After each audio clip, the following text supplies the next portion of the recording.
Cependant, il est triste de constater que cette abondante dotation naturelle n'a toujours pas profité au pays, encore moins à l'Afrique, en raison de questions de mauvaise gouvernance enracinées depuis des décennies, mais aussi en raison d'une insécurité savamment orchestrée par des puissances obscures, avides de nos richesses naturelles,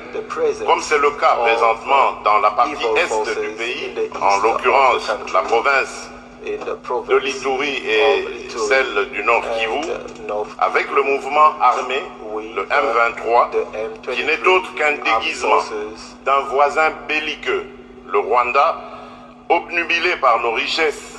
mais malheureusement maladroit dans sa méthode pour y accéder, préférant la guerre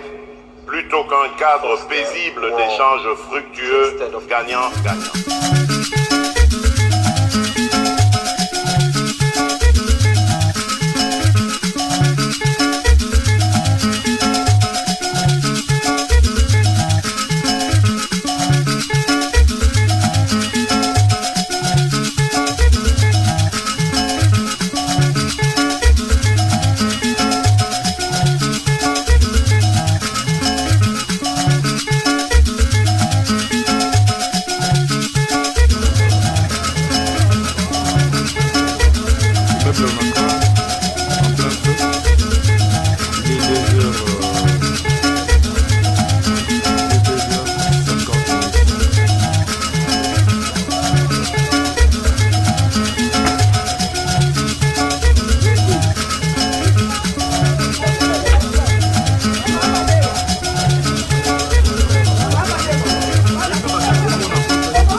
Mesdames et messieurs,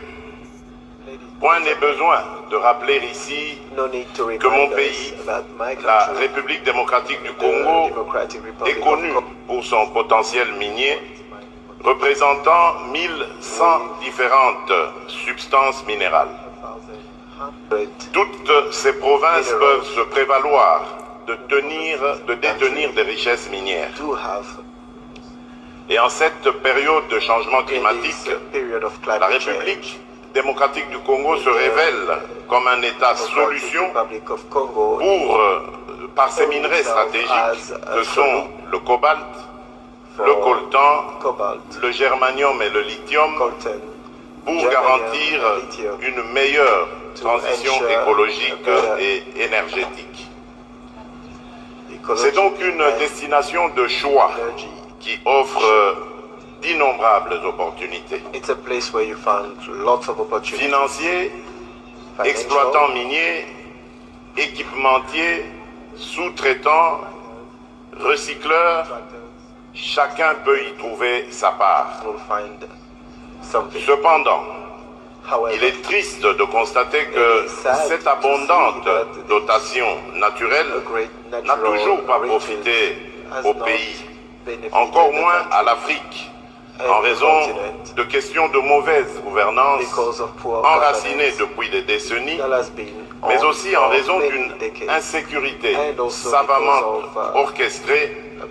par des puissances obscures, avides de nos richesses naturelles, comme c'est le cas présentement dans la partie est du pays, en l'occurrence la province de l'Ituri et celle du Nord Kivu, avec le mouvement armé, le M23, qui n'est autre qu'un déguisement d'un voisin belliqueux, le Rwanda, obnubilé par nos richesses, mais malheureusement maladroit dans sa méthode pour y accéder, préférant la guerre